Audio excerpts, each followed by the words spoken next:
It was almost 5 a.m. when I got Lonnie to the Dolores. I half carried him to the apartment, through the parking lot and up the back stairs. Once I got him inside, I stripped off his filthy clothes and threw him into the tub. I left him soaking in a couple of inches of tepid water while I called Ron Fegley, a doctor friend. "Jesus Christ," Ron said when I told him how many pills Lonnie had apparently swallowed. "He must have a hell of a tolerance for drugs." "I think he's had his share," I said. "He probably vomited up most of them earlier tonight, and it has been better than 8 hours since he swallowed them. But if I were you, I'd take him to the emergency room pronto. That's my advice." "I don't think I can do that," I said. "Attempted suicide means psychiatric confinement and possibly a police report. I don't know what kind of criminal record Lonnie might have, but I don't want to put him in jail or in Longview. Besides, he said he didn't want to go to the hospital." "He's in a great condition to decide for himself," Ron said acidly. "Did it occur to you that he might be better off in jail or in some detox center?" "I'm not going to make that choice for him. At least, not while he's in this kind of shape." "Then keep him warm and keep an eye on him. If he starts looking shocky or goes into convulsions, call an ambulance, and I mean quick. You know, you're going to have a lot of explaining to do if he dies on you." I thought it over and said, "I'll just have to take that chance." "It's your life," Ron said. "And his." After hanging up on Ron, I pulled Lonnie out of the tub and dried him off. With the dirt and blood washed off him, he looked a lot better than he had in the Encantada Motel. Like a haggard, graying version of the kid I remembered.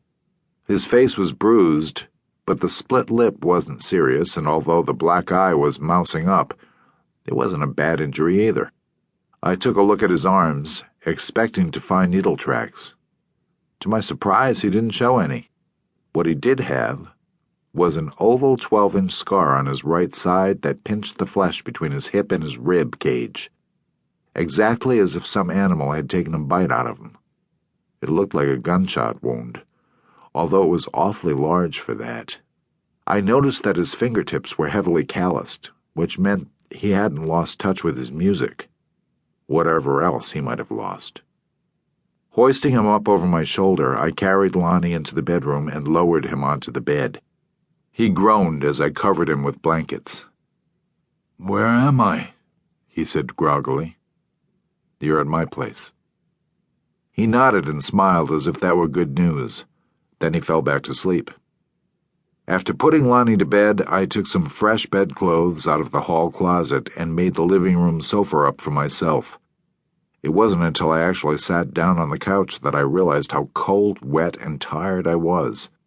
I stripped off my clothes, curled up on the cushions, and listened to the December storm tapping its nails against the living room window. In the bedroom, I could hear Lonnie snoring evenly.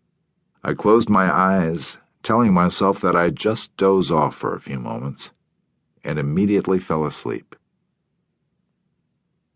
I woke up around 1 o'clock that Friday afternoon, and the first things I heard were the measured sound of Lonnie's snoring and the patter of the icy rain on the living room window. I walked down the hall and took a look at him in the gray afternoon light. The color had returned to his face, and he seemed to be sleeping soundly. I thought about trying to wake him, then thought better of it.